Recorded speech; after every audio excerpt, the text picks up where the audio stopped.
क्या कुछ करना चाहिए, स्ट्रैटेजी कैसी होनी चाहिए, ये भी समझने की कोशिश करेंगे। इन्वेस्ट कैसे करें अभी की सिचुएशन देखते हुए, क्या थोड़ा वेट एंड वॉच की स्ट्रैटेजी रखें या फिर जैसे आप बोल रही हैं बाय ऑन डिप्स का ये सही समय है?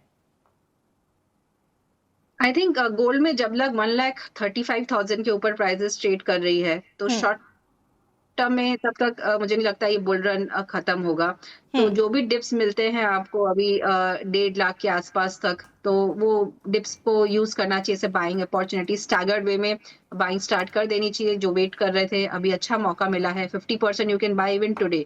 तो कोई भी लेवल्स पे गोल्ड में इन्वेस्ट करना is a good level, but थोड़ा स्टैगर्ड वे में कीजिए, पूरा लमसम अमाउंट एक ही प्राइस पे मत कीजिए। So you can invest 50% today, 25% थोड़ा नीचे आता है 3-4 हज़ार रुपए, और 3-4 हज़ार रुपए और थोड़ा नीचे आता है तो बाकी का 25%। इस तरह से आप अपना स्टैगर्ड वे में स्टार्ट कर सकते हैं।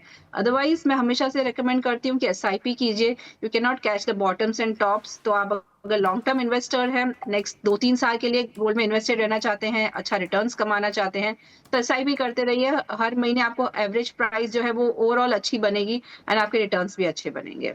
जी। अब अभी जो करेक्शन हमने देखा है, हम ये मान के चलें कि ये ऑलरेडी अपने लो पर आ चुका है या फिर और करेक्शन बाकी है मैम सोना चांदी में? जो करंट प्राइसेस है गोल्ड की अराउंड 1,60,000, तो मुझे लगता है डाउन साइड में 1,50,000 तक फिर से एक बार जाने के चांसेस है। यहाँ से 5-10%, 15% अगर करेक्शन आते भी हैं, तो this is good for a healthy bull market, क्योंकि काफी रन अप आ चुका है। अभी एक कंसोलिडेशन फेज चल रहा है, तो जितना ज्यादा ये अच्छा कंसोलिडेशन फेज बनेगा, जितना ज्यादा ये बेस बनेगा, जो बेस बन रहा है अभी 1.5 लाख से 1,70,000 का बेस बन रहा है, तो जितना ज्यादा टाइम यहाँ पे प्राइसेस टिकी रहेगी, आगे चल के उतना अच्छा बुल रन मिलेगा। सो ये 1,50,000 से 1,60,000 ये एक बाइंग जोन है जहाँ पे आप अपनी पोजीशंस बना सकते हैं। जो भी डिप्स मिलते हैं, इसलिए मैं कह रही हूँ अच्छी अपॉर्चुनिटी मिली है। जो 2025 में लोग की कंप्लेन थी कि हमें बाइंग की अपॉर्चुनिटी नहीं मिल रही थी, लगातार प्राइसेस बढ़ रही थी, 2026 में आपको अपॉर्चुनिटी मिल रही है एटलीस्ट कि आप बाय कर सकते हैं। कई दिनों तक प्राइसेस उसी रेंज में रहे, आगे चल के फिर से ये रन अप स्टार्ट हो जाएगा।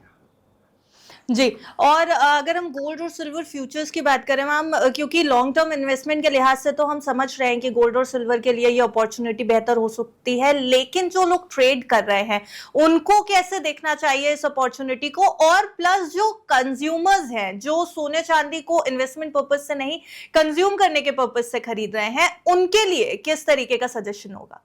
कंज्यूमर्स के लिए आई वुड से कि अब बहुत अच्छे लेवल्स मिले हैं आपको। आप ज्वेलरी अगर फिजिकल फॉर्म में बार्स, कॉइन्स एंड ज्वेलरी खरीदना चाहते हैं, तो काफी अच्छे लेवल्स मिले हैं। अभी आप बाइंग कर सकते हैं, जैसे मैंने कब कहा 50% now and 25% on every 5% fall. आप इस तरह से अपना न्यू पोर्टफोलियो भी बना सकते हैं। और अगर ट्रेडर्स की बात करूं, तो ट्रेडर्स अभी जैसे फॉर नेक्स्ट 15-20 डेज, मार्च महीना मुझे लग रहा है कि प्राइसेस एक रेंज में ट्रेड करेगी। मैंने जैसे रेंज बताया है 1,50,000 से 1,70,000 for gold, and for silver 2,45,000 से 2,85,000। तो ये 20,000 और 40,000 की जो रेंज है, इसी में ट्रेड करें। इसमें आप फ्यूचर्स में buy on dips and sell on rallies की स्ट्रैटेजी यूज कर सकते हैं, या अगर आप ऑप्शंस में ट्रेड करते हैं तो कॉलर स्ट्रैटेजी बना सकते हैं। कॉलर में आप क्या कर सकते हैं कि जो नीचे के सपोर्ट लेवल्स है वो पर वहां पर आप पुट बाय कर लीजिए, एंड जो ऊपर के हाई लेवल्स के जो रेजिस्टेंस लेवल है वहां पे आप कॉल बेच दीजिए।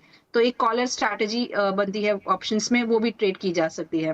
तो ये रेंज बाउंड मोमेंटम का फायदा उठाएं, buy on dips sell on rallies का व्यू रखें। पॉजिटिव और ऑप्टिमिस्टिक आउटलुक आया है डॉक्टर रेनिशा चन्नानी की तरफ से, यानी गोल्ड और सिल्वर में ये जो अभी गिरावट देखी जा रही है वो कहीं ना कहीं टेम्पररी नजर आ रही है और लॉन्ग टर्म में इन्वेस्टर्स को निराश होने की जरूरत नहीं है। सही कह रही हूँ मैम मैं?